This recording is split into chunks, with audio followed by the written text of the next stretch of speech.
स्वराज्य मराठी न्यूज, आपल्या हक्काचं व्यासपीठ.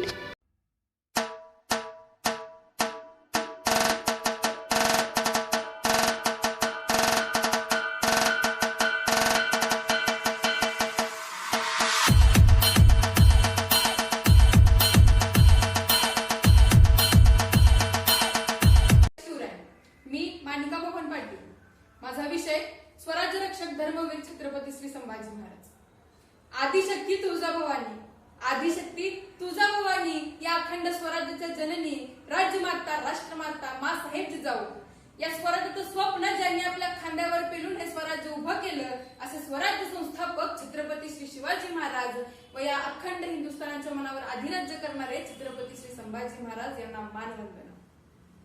एक ज्वलंत व्यक्तिमत्व, शिवरायांचा छावा, सईबाई आणि जिजाऊंच्या काळजाचा तुकडा, येसुबाई राणी सरकारांच्या कपाई चमकणारं महातेजस्वी भास्कर, ज्याला आपल्या उंजीर घेताना प्रत्यक्ष यमधर्माचेही डोळे पाणवले असतील, आपल्या देहदानाने या मराठा साम्राज्याला जीवन दान देणारे व या अखंड हिंदुस्थानाच्या मनावर अधिराज्य करणारे असे एकमेव राजे शंभूराजे यांना मानवंदना व मानाचा मुजरा.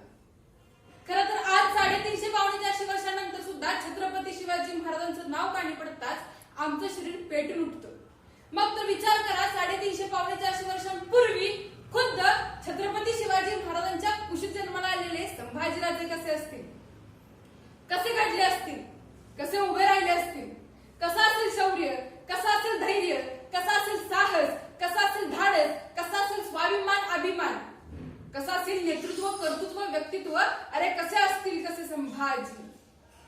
पुरंदर के पत्थरों में, पुरंदर के पत्थरों में हर हर की गूंज थी, अग्नि सम बरसे में भगवी हर बूंद थी.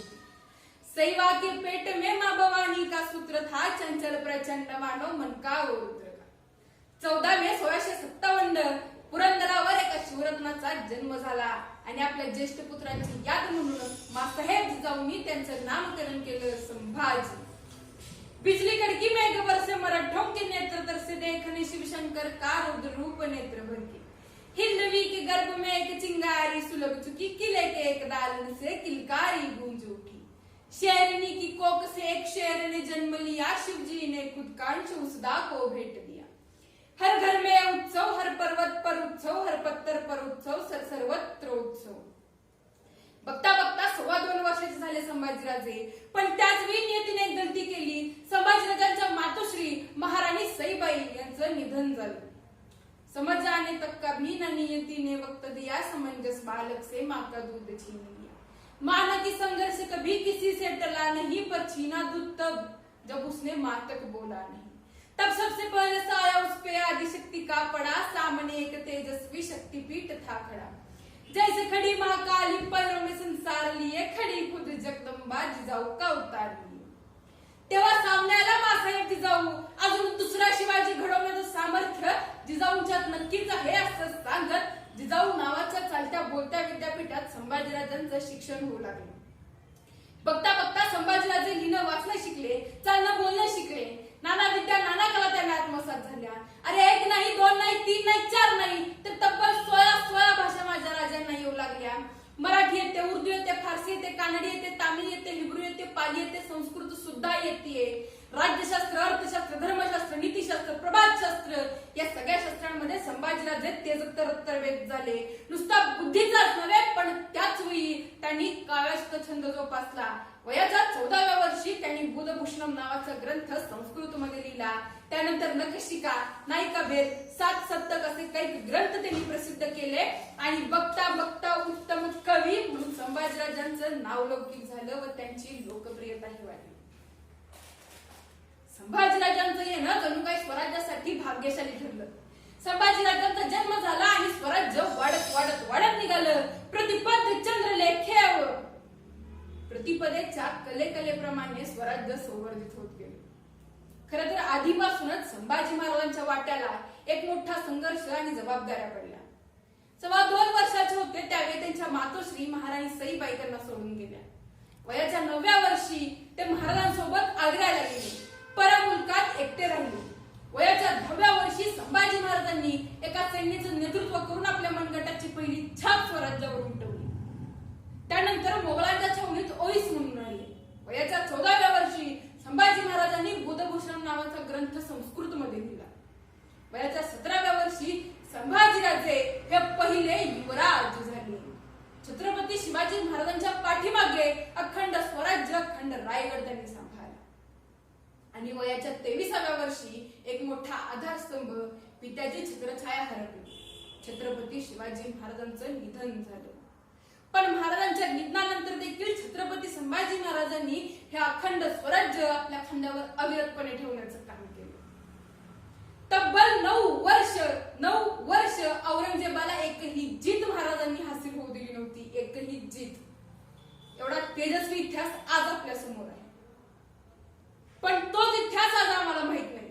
आम्ही आमच्या राजांची बदनामी करतो. रगेल आणि रंगेल या 2 शब्दात आम्ही आमच्या राजांचा इतिहास बदलून टाकतो.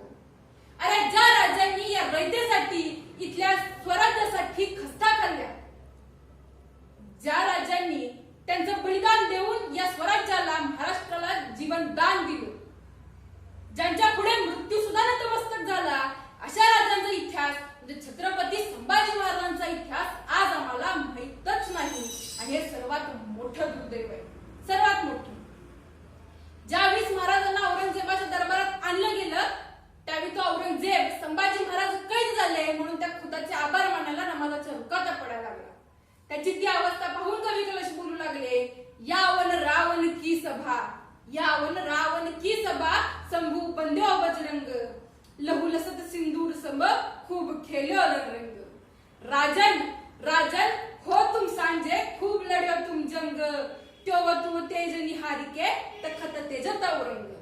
अहो राजे काय लढलात तुम्ही जंग, काय तुमचं शौर्य, काय तुमचं धैर्य. अहो राजे तुमचं ते शौर्य पाहून, तुमचं ते धैर्य पाहून स्वतः औरंगजेब स्वतःचं सिंहासन त्यागून तुमच्या पुढे येऊन गुडघे टेकून बसलाय राजे. अहो त्या औरंगजेबानं सजा सुनावल्या होत्या की छत्रपती संभाजी महाराजांचे डोळे काढण्यात येऊ देत, त्यांचे हात तोडण्यात येऊ देत. आणि त्या सजेवर अंमलबजावणी सुद्धा झाली. आपल्या सरजा संभाजीराजांचे डोळे काढण्यात आले, त्यांचे हात तोडण्यात आले. अरे कोणीतरी यायचं अंगावरचं कातडं सोलायचं, कोणीतरी यायचं हाताची बोटं छाटायचं, कोणीतरी यायचं गुडघ्याच्या वाट्या काढून न्यायचं. अरे कोणाच्या वाटेला हा आला अन्याय? कोणी सुचलाय यातना? रगेल असते रंगेल असते तर कधीच चुकले असते, नमले असते. पण का नाहीत चुकले, का नाहीत नमले? कारण आपण शिवछत्रपतींचे पुत्र आहोत. या अस्मितेसाठी, राष्ट्र धर्मासाठी नाही चुकली. अखेर तो दिवस आलाच, मराठ्यांचा काळा दिवस. औरंगजेबाने त्याची शेवटची सजा सुनावली संभाजीराजांचं मस्तक कलम करण्याची. आणि संभाजीराजांचं मस्तक कलम केलं गेलं आणि वाजत गाजत धिंड निघाली. जाऊन पोहोचली इंद्रायणी भीमेच्या तीरावर. अरे त्याच इंद्रायणी भीमेनं पाहिलं होतं ते शौर्य, ते धैर्य, ते साहस. पण आज तीच इंद्रायणी भीमा संभाजीराजांच्या मस्तकाकडे तिरक्या माना करून रडत होती. गेली 350 वर्ष ती इंद्रायणी भीमा अजून रडतच आहे आणि सांगतीये की खरा सर्जा संभाजीराजा अजून कोणाला कळालाच नाही. छत्रपती शिवाजी महाराजांनी शिकवलं की कसं जगावं आणि छत्रपती संभाजी महाराजांनी दाखवलं की कसं मरावं. शेवटी तो औरंगजेब बोलला कि सचमुच में छावा है छावा शेर का, हमने आंखें निकाल दी उसकी लेकिन उसकी आंखें कभी झुकी नहीं हमारे सामने, हमने हाथ तोड़ दिए उसके लेकिन उसने फैलाए नहीं उसके हाथ हमारे सामने, हमने घुटने काट दी उसके लेकिन उसने कभी टिके नहीं घुटने हमारे सामने, हमने गर्दन काट दी उसकी लेकिन उसकी गर्दन कभी झुकी नहीं हमारे सामने. सचमुच में छावा है छावा शेर का. आणि त्या औरंगजेबाला परत दिल्लीला जाण्याचं भाग्य कधी आलंच नाही. कारण संभाजी महाराजांच्या रक्ताच्या थेंबाथेंबाने या मातीत पुन्हा एकदा लाखो हजारो संभाजीराजे उभे राहिले. यशाच्या धनानी सारखा एक एक मावळा राजा विना 14 वर्ष औरंगजेबाशी झुंजत राहिला, औरंगजेबाशी टक्कर घेत राहिला आणि शेवटी इथंच महाराष्ट्रातच औरंगजेबाची कबर बांधून मग शांत बसला. ही प्रेरणा होती संभाजीराजांची, त्यांच्या राष्ट्रधर्माची. अरे मौत डरी थी उससे, ये खुद मौत का धावा था. धरती को नाज था उस पर, धरती को नाज था उस पर, ऐसा शेर सिवा का छावा था, ऐसा शेर सिवा का छावा था. डोक्याच्या केसापासून ते पायाच्या नखापर्यंत चांबडीनं चांबडी सोलून काढली, पण छत्रपती संभाजी महाराजांनी हा स्वराज्याचा भार आपल्या खांद्यावर अविरतपणे ठेवण्याचं काम केलं. एवढा ज्वाजल्यपूर्ण तेजस्वी इतिहास आज आपल्या समोर आहे. फक्त सर्वांना हीच विनंती आहे की तो इतिहास सांभाळा, तो इतिहास जपूया, तो इतिहास सांगूया. देश धर्म पर मिटने वाला, देश धर्म पर मिटने वाला, शेर सिवा का छाप